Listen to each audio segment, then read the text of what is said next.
ओम शांति। 21 फरवरी 2026। आज के अनमोल मधुर महावाक्य। आज बाबा ने कहा, मीठे बच्चे, तुम बाप के पास आए हो अपनी सोई हुई तकदीर जगाने। तकदीर जगाना माना विश्व का मालिक बनना। प्रश्न, कौन सी खुराक तुम बच्चों को बाप समान बुद्धिवान बना देती है? उत्तर, यह पढ़ाई है तुम बच्चों के बुद्धि की खुराक।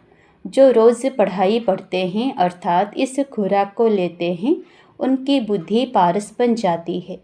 पारसनाथ बाप जो बुद्धिवानों की बुद्धि है, वह तुम्हें आप समान पारस बुद्धि बनाते हैं। गीत, तकदीर जगाकर आई हूँ। ओम शांति। गीत की लाइन सुनकर के भी मीठे मीठे बच्चों के रोमांचे खड़े हो जाने चाहिए। है तो कॉमन गीत, परंतु इनका सार और कोई नहीं जानते। बाप ही आकर गीत शास्त्र आदि का अर्थ समझाते हैं। मीठे मीठे बच्चे यह भी जानते हैं कि कलयुग में सबकी तकदीर सोई हुई है, सतयुग में सबकी तकदीर जगी हुई है। सोई हुई तकदीर को जगाने वाला और श्रीमत देने वाला अथवा तदबीर बनाने वाला एक ही बाप है। वही बैठ बच्चों की तकदीर जगाते हैं। जैसे बच्चे पैदा होते हैं और तकदीर जग जाती है, बच्चा जन्मा और उनको यह पता पड़ जाता है कि हम वारिस हैं। हूबहू यह फिर बेहद की बात है। बच्चे जानते हैं कल्प कल्प हमारी तकदीर जगती है, फिर सो जाती है। पावन बनते हैं तो तकदीर जगती है। पावन गृहस्थ आश्रम कहा जाता है। आश्रम अक्षर पवित्र होता है। पवित्र गृहस्थ आश्रम, उनके अगेंस्ट फिर है अपवित्र पतित गृहस्थ धर्म। आश्रम नहीं कहेंगे, गृहस्थ धर्म तो सबका है ही, जानवरों में भी है। बच्चे तो सब पैदा करते ही हैं, जानवरों को भी कहेंगे गृहस्थ धर्म में है। अब बच्चे जानते हैं हम स्वर्ग में पवित्र गृहस्थ आश्रम में थे, देवी देवता थे, उन्हों की महिमा भी गाते हैं। सर्वगुण संपन्न 16 कला संपूर्ण, तुम खुद भी गाते थे। अब समझते हो हम मनुष्य से देवता फिर से बन रहे हैं। गायन भी है मनुष्य से देवता। ब्रह्मा विष्णु शंकर को भी देवता कहते हैं। ब्रह्मा देवताए नमः, फिर कहते हैं शिव परमात्माए नमः। अभी उनका अर्थ भी तुम जानते हो, वह तो अंधश्रद्धा से सिर्फ कह देते हैं। अब शंकर देवताए नमः कहेंगे, शिव के लिए कहेंगे शिव परमात्माए नमः। तो फर्क हुआ ना, वह देवता हो गया, वह परमात्मा हो गया। शिव और शंकर को एक कह नहीं सकते। तुम जानते हो हम बरोबर पत्थर बुद्धि थे, अब पारस बुद्धि बन रहे हैं। देवताओं को तो पत्थर बुद्धि नहीं कहेंगे। फिर ड्रामानुसार रावण राज्य में सीढ़ी उतरनी है, पारस बुद्धि से पत्थर बुद्धि बनना है। सबसे बुद्धिवान तो एक ही बाप है। अभी तुम्हारी बुद्धि में दम नहीं रहा है, बाप उनको बैठ पारस बुद्धि बनाते हैं। तुम यहाँ आते हो पारस बुद्धि बनने। पारसनाथ के भी मंदिर हैं, वहाँ मेले लगते हैं, परंतु यह किसी को पता नहीं कि पारसनाथ कौन है। वास्तव में पारस बनाने वाला तो बाप ही है, वह है बुद्धिवानों की बुद्धि। यह ज्ञान है तुम बच्चों की बुद्धि के लिए खुराक। इससे बुद्धि कितना पलटती है। यह दुनिया है कांटों का जंगल, कितना एक दो को दुख देते हैं। अभी है ही तमो प्रधान रौरव नर्क। गरुड़ पुराण में तो बहुत रोचक बातें लिख दी है। अभी तुम बच्चों की बुद्धि को खुराक मिल रही है, बेहद का बाप खुराक दे रहे हैं। यह है पढ़ाई, इसको ज्ञान अमृत भी कह देते हैं। कोई जल आदि है नहीं, आजकल सब चीज़ों को अमृत कह देते हैं। गंगा जल को भी अमृत कहते हैं। देवताओं के पैर धोकर पानी रखते हैं, उसको अमृत कह देते हैं। अब यह भी बुद्धि से समझने की बात है ना। यह अंचली अमृत है, व पतित पावनी गंगा का जल अमृत है। अंचली जो देते हैं वह ऐसे नहीं कहते कि यह पतितों को पावन बनाने वाला है।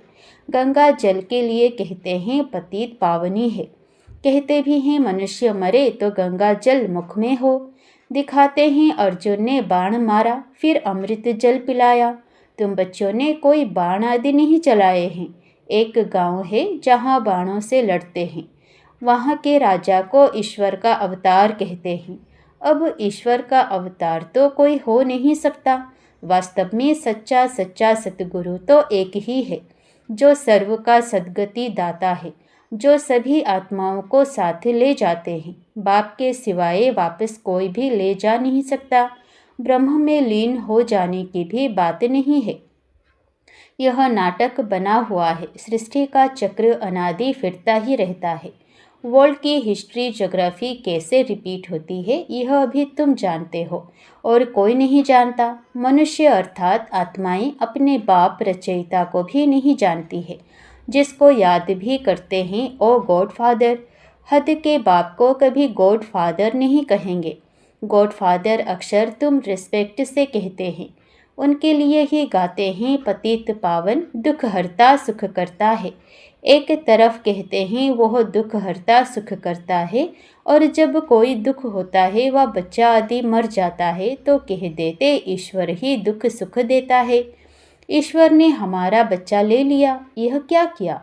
अब महिमा एक गाते हैं और फिर कुछ होता है तो ईश्वर को गालियाँ देते हैं। कहते भी हैं ईश्वर ने बच्चा दिया है, फिर अगर उसने वापस ले लिया तो तुम रोते क्यों हो। ईश्वर के पास गया ना। सतयुग में कभी कोई रोते नहीं। बाप समझाते हैं रोने की तो कोई दरकार नहीं। आत्मा को अपने हिसाब किताब अनुसार जाए दूसरा पाठ बजाना है। ज्ञान ना होने कारण मनुष्य कितना रोते हैं, जैसे पागल हो जाते हैं। यहाँ तो बाप समझाते हैं अम्मा मरे तो भी हलवा खाना, नष्ट मोहा होना है। हमारा तो एक ही बेहद का बाप है, दूसरा ना कोई। ऐसी अवस्था बच्चों की होनी चाहिए। मोहजित राजा की कथा भी सुननी है ना। यह है सब दंत कथाएं। सतयुग में कभी दुख की बात नहीं होती, ना कभी अकाले मृत्यु होती है।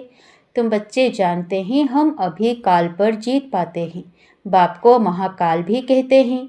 कालों का काल तुमको काल पर जीत पहनाते हैं, अर्थात काल कभी खाता नहीं। काल आत्मा को तो नहीं खा सकता। आत्मा एक शरीर छोड़ दूसरा लेती है, उसको कहते हैं काल खा गया। बाकी काल कोई चीज़ नहीं है। मनुष्य महिमा गाते रहते, समझते कुछ भी नहीं। गाते हैं अचतम केशवम, अर्थ कुछ नहीं समझते। बिल्कुल ही मनुष्य समझ से बाहर हो गए हैं। बाप समझाते हैं यह 5 विकार तुम्हारी बुद्धि को कितना खराब कर देते हैं। कितने मनुष्य बद्रीनाथ आदि पर जाते हैं। आज 2 लाख गए, 4 लाख गए। बड़े बड़े ऑफिसर्स भी जाते हैं तीर्थ करने। तुम तो जाते नहीं, तो वह कहेंगे यह बीके तो नास्तिक हैं, क्योंकि भक्ति नहीं करते। तुम फिर कहते हो जो भगवान को नहीं जानते वो नास्तिक हैं। बाप को तो कोई नहीं जानते, इसलिए इनको आर्फन की दुनिया कहा जाता है। कितना आपस में लड़ते झगड़ते रहते हैं। यह सारी दुनिया बाबा का घर है ना। बाप सारी दुनिया के बच्चों को पति से पावन बनाने आते हैं। आधा कल्प बरोबर पावन दुनिया थी ना। गाते भी हैं राम राजा राम प्रजा, राम साहूकार है। वहाँ फिर अधर्म की बात कैसे हो सकती। कहते भी हैं वहाँ शेर बकरी इकट्ठे जल पीते हैं। फिर वहाँ रावण आदि कहाँ से आए, समझते नहीं। बाहर वाले तो ऐसी बातें सुनकर हंसते हैं। तुम बच्चे जानते हो अभी ज्ञान का सागर बाप आकर हमें ज्ञान देते हैं। यह पति दुनिया है ना। अब प्रेरणा से पतितों को पावन बनाएंगे क्या। बुलाते हैं हे पतित पावन आओ, आकर हमको पावन बनाओ। तो जरूर भारत में ही आया था। अब भी कहते हैं मैं ज्ञान का सागर आया हूँ। तुम बच्चे जानते हो शिव बाबा में ही सारा ज्ञान है।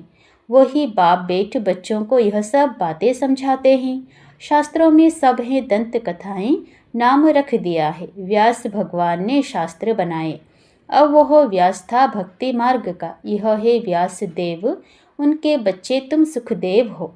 अब तुम सुख के देवता बनते हो। सुख का वर्षा ले रहे हो व्यास से, शिवाचार्य से। व्यास के बच्चे तुम हो, परंतु मनुष्य मूंझ न जाए, इसलिए कहा जाता है शिव के बच्चे। उनका असुर नाम है ही शिव। तो अब बाप कहते हैं किसी देहधारी को मत देखो, जबकि शिव बाबा सम्मुख बैठे हैं। आत्मा को जाना जाता है, परमात्मा को भी जाना जाता है। वो परम पिता परमात्मा शिव वही आकर पति से पावन बनने का रास्ता बताते हैं। कहते हैं मैं तुम आत्माओं का बाप हूँ। आत्मा को रियलाइज किया जाता है, देखा नहीं जाता है। बाप पूछते हैं अब तुमने अपनी आत्मा को रियलाइज किया?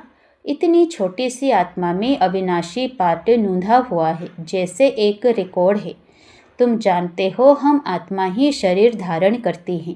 पहले तुम देहाभिमानी थे, अब देही अभिमानी हो। तुम जानते हो हम आत्मा 84 जन्म लेती हैं, उनका एंड नहीं होता। कोई कोई पूछते हैं यह ड्रामा कब से शुरू हुआ, परंतु यह तो अनादि है, कभी विनाश नहीं होता। इनको कहा जाता है बना बनाया अविनाशी वर्ल्ड ड्रामा। तो बाप बेट बच्चों को समझाते हैं जैसे अनपढ़ बच्चों को पढ़ाई दी जाती है। आत्मा ही शरीर में रहती है। यह है पत्थर बुद्धि के लिए फूड, भोजन। बुद्धि को समझ मिलती है। तुम बच्चों के लिए बाबा ने चित्र बनवाए हैं, बहुत सहज है। यह है त्रिमूर्ति ब्रह्मा विष्णु शंकर। अब ब्रह्मा को भी त्रिमूर्ति क्यों कहते हैं? देव देव महादेव एक दो के ऊपर रखते हैं, अर्थ कुछ भी नहीं जानते। अब ब्रह्मा देवता कैसे हो सकता? प्रजापिता ब्रह्मा तो यहाँ होना चाहिए। यह बातें कोई शास्त्रों में नहीं है। बाप कहते हैं मैं इस शरीर में प्रवेश कर इन द्वारा तुमको समझाता हूँ, इनको अपना बनाता हूँ, इनके बहुत जन्मों के अंत में आता हूँ। यह भी 5 विकारों का संन्यास करते हैं। संन्यास करने वाले को योगी ऋषि कहा जाता है। अभी तुम राज ऋषि बने हो। 5 विकारों का संन्यास तुमने किया है तो नाम बदलता है। तुम तो राजयोगी बनते हो। तुम प्रतिज्ञा करते हो। वह सन्यासी लोग तो घर बार छोड़ चले जाते हैं। यहाँ तो स्त्री पुरुष इकट्ठे रहते हैं, प्रतिज्ञा करते हैं हम विकार में कभी नहीं जाएंगे। मूल बात है ही विकार की। तुम बच्चे जानते हो शिव बाबा रचयिता है, वह नई रचना रचते हैं। वह बीज रूप सत्य चित आनंद का सागर, ज्ञान का सागर है। स्थापना विनाश पालना कैसे करते हैं यह बाप जानते हैं, मनुष्य नहीं जानते। फट से कह देते तुम बिके तो दुनिया का विनाश करेंगे। अच्छा तुम्हारे मुख में गुलाब, कहते हैं यह तो विनाश के लिए निमित्त बनी है। ना शास्त्रों को, ना भक्ति को, ना गुरुओं को मानती हैं, सिर्फ अपने दादा को मानती हैं। लेकिन बाप तो खुद कहते हैं यह पतित शरीर है, मैंने इनमें प्रवेश किया है। पतित दुनिया में तो कोई पावन होता नहीं। मनुष्य तो जो सुनी सुनाई बातें सुनते हैं वो बोल देते हैं। ऐसी सुनी सुनाई बातों से तो भारत दुर्गति को पाया है। तब बाप आकर सच सुनाए, सबकी सद्गति करते हैं। अच्छा मीठे मीठे सिकिलधे बच्चों प्रति माता पिता बाप दादा का याद प्यार और गुड मॉर्निंग। रूहानी बाप की रूहानी बच्चों को नमस्ते। धारणा के लिए मुख्य सार। पहला, बाप से सुख का वर्षा लेकर सुख का देवता बनना है, सबको सुख देना है। राज ऋषि बनने के लिए सर्व विकारों का संन्यास करना है। दूसरा, पढ़ाई ही सच्ची खुराक है। सद्गति के लिए सुनी सुनाई बातों को छोड़ श्रीमत पर चलना है। एक बाप से ही सुनना है, मोहजीत बनना है। वरदान, अपने असली संस्कारों को इमर्ज कर सदा हर्षित रहने वाले ज्ञान स्वरूप भवो। जो बच्चे ज्ञान का सिमरण कर उसका स्वरूप बनते हैं वह सदा हर्षित रहते हैं। सदा हर्षित रहना यह ब्राह्मण जीवन का असली संस्कार है। दिव्य गुण अपनी चीज़ है, अवगुण माया की चीज़ है। जो संग दोष से आ गए हैं अब उसे पीठ दे दो और अपने ऑलमाइटी अथॉरिटी की पोजीशन पर रहो तो सदा हर्षित रहेंगे। कोई भी आसुरी व व्यर्थ संस्कार सामने आने की हिम्मत भी नहीं रख सकेंगे। स्लोगन, संपूर्णता का लक्ष्य सामने रखो तो संकल्प में भी कोई आकर्षण आकर्षित नहीं कर सकती। अव्यक्त इशारे, एकता और विश्वास की विशेषता द्वारा सफलता संपन्न बनो। एकता के लिए एक रूहानी ताबीज़ सदा अपने पास रखना कि रिगार्ड देना ही रिगार्ड लेना है। यह रिगार्ड का रिकॉर्ड सफलता का अविनाशी रिकॉर्ड हो जाएगा। मुख पर एक ही सफलता का मंत्र हो, पहले आप। यह मंत्र मन से पक्का रहे। यथार्थ रूप से पहले मैं को मिटाकर दूसरे को आगे बढ़ाना सो अपना बढ़ना समझते हुए इस महामंत्र को आगे बढ़ाते सफलता को पाते रहो। यह मंत्र और ताबीज़ सदा साथ रहे तो प्रत्यक्षता का नगाड़ा बज जाएगा। अच्छा, ओम शांति।